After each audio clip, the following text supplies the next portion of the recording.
Sometimes you wonder how breath is automatically going in and coming out. You are making no effort for that. Even in sleep, the air goes in your lungs and comes out of it. There is something that is creating the rhythm of life. What is that? Have you ever wondered about it? There is something by which your intellect is functioning, your emotions are functioning, your body is functioning, not just your body, the entire universe is functioning. What is that? Mind is functioning on the basis of some energy, some principle. What is that principle? What is the basis of the whole creation? You see, a movie is projected on the screen. Now, what is the screen on which this movie is being projected? That's exactly here what is being talked about. That basic substratum of creation in which the creation is sustained, in which the mind is sustained, in which the prana is functioning, from where love is experienced, that is self, that is Brahman. If you see these four elements in creation, earth, water, fire, ether, they are sustained by the fifth element, that is space. And in space also we categorize three types of space: Bhutakasha, Chidakasha and Chittakasha. Three types of space. One, the physical space that you see where all the heavenly bodies are floating.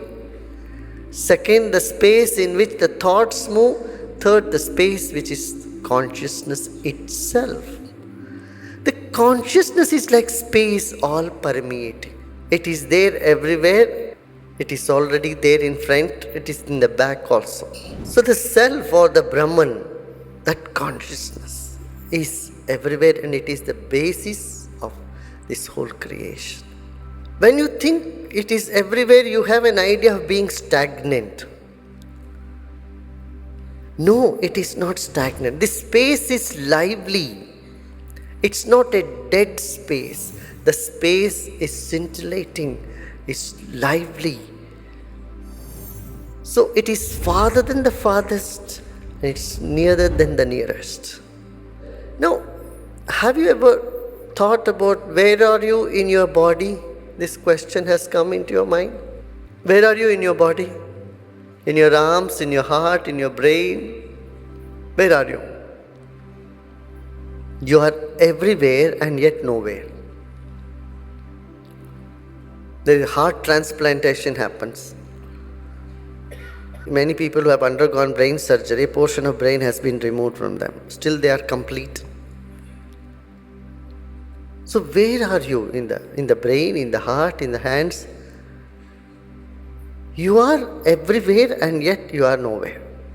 So inside of you as well as outside, there is no outside to it, there is no inside to it.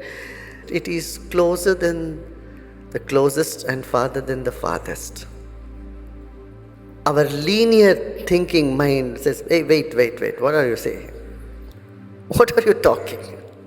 How is it possible? Something is either close or it is far. The conditioning of mind here breaks. And it is given an opportunity to see beyond what it knew all the time. Beyond what it perceived all the time to be truth. Something more. Another dimension gets added to you. You have preferences. You have aversions. You have likes and dislikes. Likes and dislikes belongs to the ego. Now, ego is one layer above the being. A limited identity of likes and dislikes. When you recognize there is something that is much more basic to the existence, to life, and that is inside this body as well as in the other bodies as well. And what keeps us separate, what keeps us apart is the ego complex. Again, don't mistake, don't think ego is bad. Ego is part of existence, it is there. But when your vision does not transcend the ego, you are caught up in cravings and aversions. You are unable to see the larger perspective. So, but one gets a glimpse of the space which is beyond ego, which is the same everywhere, and which is what you are.